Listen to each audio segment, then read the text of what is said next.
This is a new canna that I bought this year. I've been growing this on during the winter. I received the tuber in about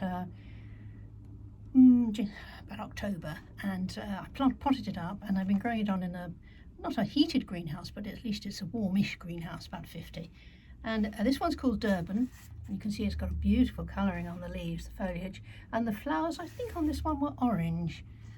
But I bought 3 from a grower online, and they've all done extremely well. This one is nice too.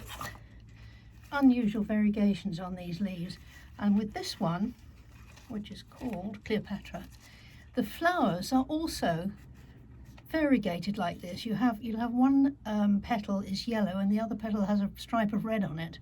So I haven't grown this one before. I'm very interested to see what this does. So these will go into large pots in the garden for the summer, but they can't go out until the last frost is gone.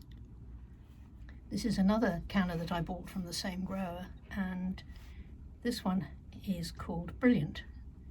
I think this one has a pale pinkish, whitish pink flower. I can't remember now, I'll have to look them up again.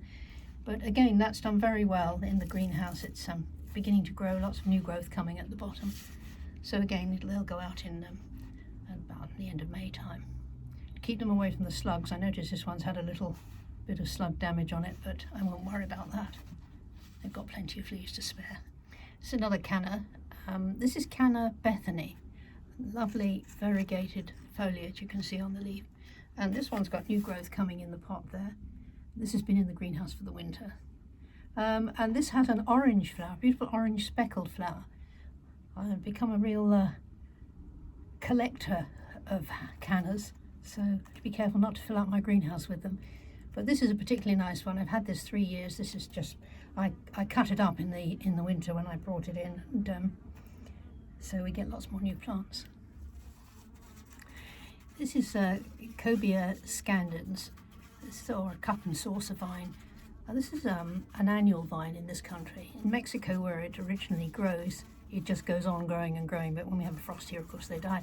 Now, these are seeds that I took from last year's seed pots, which appeared. They flower quite late, probably late July, early August, but they do flower right to the first frost, and then you can collect the seed. But I thought they were so difficult to germinate, the first lot I had, that I thought, oh, I'll sow dozens of seeds. So I've got about 30 of these. You only need 1, really, or 2 at the most. But anyway, I've got plenty.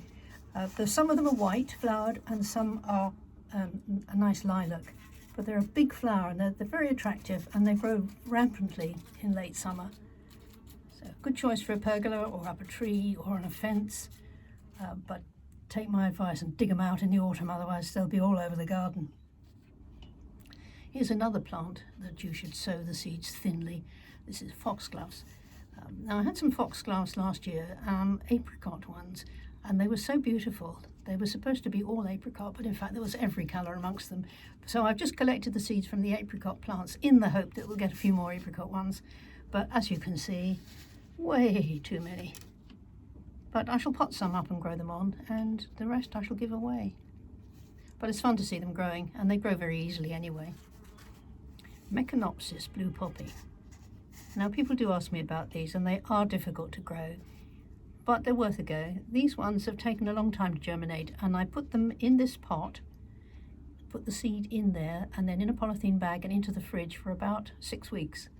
And then you take it out, bring it into a warm greenhouse or warm windowsill, and wait, because they will take a long time to germinate, maybe as much as a month, maybe more. But they're worth waiting for. If you've got a little corner, you can just shove them somewhere and forget about them. And suddenly one day you'll have blue poppies.